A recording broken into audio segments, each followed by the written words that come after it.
ठाण्याच्या लाचलुचपत प्रतिबंधक विभागाने वसईच्या तहसील कार्यालयात काम करणाऱ्या कर्मचाऱ्याला 7 लाखाची लाच घेताना रंगेहात अटक केली।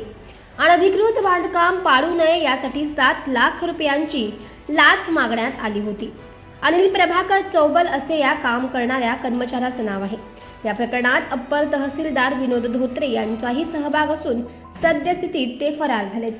लाचलुचपत प्रतिबंधक विभागाने तहसील कार्यालयाच्या बाजूला सापळा रचून या कर्मचाऱ्याला ताब्यात घेण्यात आले।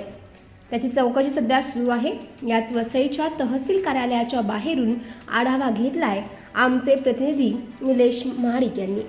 ठाण्याच्या लाचलुच प्रतिबंधक पथकाने वसई तहसील कार्यालय येथे काम करणाऱ्या एका व्यक्तीला 7 लाख रुपयाची लाच घेताना रंगेहात पकडलेला आहे। वसईमध्ये अनधिकृत बांधकामाचा काही विषय हा नवीन नाही आहे। अनधिकृत बांधकाम तुटू नये याकडून म्हणून 40 लाखाची मागणी केली होती आणि त्यातच पहिले 7 लाख रुपये हे देण्यासाठी तो व्यक्ती आलेला आणि त्या व्यक्तीला लाचलुच प्रतिबंधक विभागाच्या अधिकाऱ्यांनी रंगेहात पकडलेला आहे। सध्या वसई पोलीस स्टेशन येथे त्याला ठेवण्यात आलेला आहे। त्याचा पुढील तपास चालू आहे। यामध्ये कोण कोण अधिकारी सामील आहेत का, या जे जो प्रकरण आहे अनधिकृत बांधकामाचं, यामध्ये कोण कोण सामील आहे या तपासामध्ये समोर येणारच आहे। पण नेमकं या सगळ्या अनधिकृत बांधकामाला कोण समोर जातं आणि कुणाचा पाठिंबा आहे हेही निश्चित होणं नक्की आहे। यामध्ये जे तपास होईल या तपासाच्या भागामध्ये नेमकं कुणाची नावं येतील हे पाहण्यासारखं ठरणार आहे। नवराष्ट्रकरिता मी निलेश महाडिक, वसई।